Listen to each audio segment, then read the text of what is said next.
कभी ऐसा हुआ है कि गणित की किताब खोली हो और लगा हो कि अरे ये तो कोई और ही भाषा है। ये एहसास बहुत आम है। तो आज हम इसी गुत्थी को सुलझाने वाले हैं कि आखिर ये एब्स्ट्रैक्ट मैथ इतना मुश्किल क्यों लगता है और क्या इसे सीखने का कोई बेहतर तरीका हो सकता है। ये सवाल सीधा उन लोगों के दिल से निकला है जो मैथ सीखने के स्ट्रगल को जानते हैं। ये सिर्फ एक इंसान की बात नहीं, बल्कि उन लाखों लोगों की कहानी है जो ग्रुप्स, रिंग्स और फील्ड्स जैसे शब्द सुनकर कंफ्यूज हो जाते हैं। देखा जाए तो ये बस अलग अलग नियमों वाले नंबरों के खेल ही तो हैं, पर इन्हें इतने अजीब तरीके से पेश क्यों किया जाता है? आखिर प्रॉब्लम है क्या? ये बात सुनने में थोड़ी कड़वी लगती है ना? पर ये उन सब के लिए एक तरह का सुकून भी है जो कभी मैथ्स क्लास में खोया हुआ महसूस करते हैं। ये इस बात का सबूत है कि प्रॉब्लम असली है, लेकिन घबराने की बात नहीं है, इसका एक सल्यूशन भी है। असल में प्रॉब्लम की जड़ एक चीज है जिसे हम अमूर्तता की दीवार कह सकते हैं। जरा सोचिए, किसी को बिना किसी रस्सी या सहारे के एक विशाल चिकनी चट्टान पर चढ़ने के लिए कहा जाए, बस ठीक ऐसा ही महसूस होता है जब बिना किसी कॉन्टेक्स्ट के सीधे रूल्स और डेफिनेशंस थमा दिए जाते हैं। तो यहाँ पर जो मेन आइडिया है वो ये है कि हमें सिखाने के तरीकों को बस पलट देना है। मतलब सीधे सीधे नियमों और परिभाषाओं से शुरू करने के बजाय क्यों न ठोस असली दुनिया के उदाहरणों से शुरुआत की जाए। सच कहूं तो यही फर्क है रट्टा मारने और किसी चीज को सच में समझने के बीच का। महान गणितज्ञ पॉल हाल्मोस भी इसी बात से सहमत थे। उनका मानना था कि एग्जाम्पल्स सिर्फ एक अच्छा आइडिया नहीं है, वे जरूरी हैं, अनिवार्य हैं। उनके बिना किसी भी कॉन्सेप्ट को गहराई से समझना नामुमकिन है।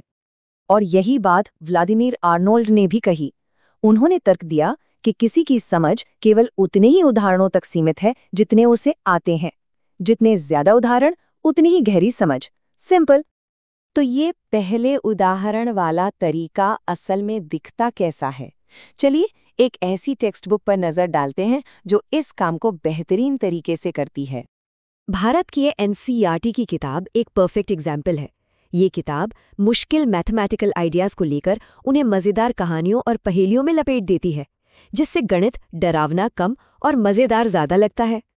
जरा इस क्लासिक टूटे अंडों की पहेली को देखिए। पहली नज़र में ये एक सीधी सादी कहानी लगती है, लेकिन इसके अंदर एक बहुत ही इंटरेस्टिंग मैथमेटिकल प्रॉब्लम छिपी हुई है जो बस हल होने का इंतजार कर रही है। ये सिर्फ एक मज़ेदार पहेली नहीं है, ये यूक्लिड के डिवीजन लेमा जैसे एक बहुत ही ज़रूरी मैथमेटिकल थ्योरम का गेटवे है। हर सुराग एक इक्वेशन बन जाता है और पता भी नहीं चलता कि कब कोई असल में एडवांस्ड मैथ्स करने लगता है। और बात सिर्फ अंडों की नहीं है, ये मिठाई विक्रेता वाली प्रॉब्लम एक और शानदार उदाहरण है।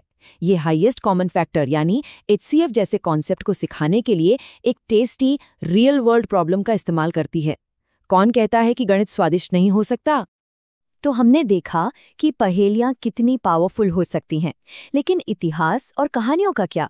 चलिए देखते हैं कि वे अमूर्त सोच के लिए जरूरी इंट्यूशन बनाने में कैसे मदद करते हैं। ये किताब हमें ये भी याद दिलाती है कि गणित एक इंसानी कहानी है। ये हमें अल-ख्वारिज़मी जैसे लोगों से मिलवाती हैं जिन्होंने हमें अलजेब्रा शब्द दिया, और गॉस से जिन्हें गणितज्ञों का राजकुमार कहा जाता है। जब हम सिद्धांतों के पीछे के लोगों को देखते हैं तो गणित में जान आ जाती है। तो जब हम इन ठोस उदाहरणों से एब्स्ट्रैक्ट समझ की ओर बढ़ते हैं तो हमारे दिमाग में आखिर चल क्या रहा होता है? चलिए इस दिलचस्प कॉग्निटिव जर्नी पर एक नज़र डालते हैं। इसका जवाब एक चीज में छिपा है जिसे एपीओएस थ्योरी कहते हैं। नाम थोड़ा टेक्निकल लग सकता है, लेकिन आइडिया बहुत सरल है। हम स्टेप्स में सीखते हैं, एक्शन से प्रोसेस तक, फिर ऑब्जेक्ट तक और आखिर में नॉलेज के एक पूरे नेटवर्क तक। देखिए ये कैसे काम करता है। शुरुआत होती है एक एक्शन से, जैसे किसी नंबर का रिमाइंडर निकालना। फिर ये एक प्रोसेस के रूप में देखा जाता है, मतलब पूरा डिवीजन मेथड समझना। जल्द ही वो प्रोसेस एक ऑब्जेक्ट बन जाता है, एक ठोस आइडिया जिसे यूक्लिड का लेमा कहा जा सकता है। और अंत में वो ऑब्जेक्ट नॉलेज के एक बड़े स्कीमा या नेटवर्क का हिस्सा बन जाता है। तो आज हमने क्या सीखा? हम सब सीखने के एक नए तरीके की दहलीज पर खड़े हैं। एक ऐसा तरीका जो किसी भी विषय को देखने का हमारा नजरिया बदल सकता है। तो यहाँ की सबसे जरूरी बात यह है, सीखने का राज सिर्फ होशियार होना नहीं है, ये सही नक्शा होने के बारे में है। एक ऐसा नक्शा जो जाने पहचाने रास्तों से शुरू होता है और फिर अनजान इलाके में गाइड करता है। और ये सिद्धांत सिर्फ गणित पर ही नहीं, हर मुश्किल चीज पर लागू होता है। तो हम इस एक सवाल के साथ आज की बात खत्म करते हैं। क्या हो अगर कुछ भी मुश्किल सीखने का असली रहस्य ज्यादा मेहनत करना या ज्यादा स्मार्ट होना नहीं है, बल्कि उस विषय में एंट्री करने के लिए सही दरवाजा, सही उदाहरण या सही कहानी ढूंढना है? इस बारे में सोचेगा।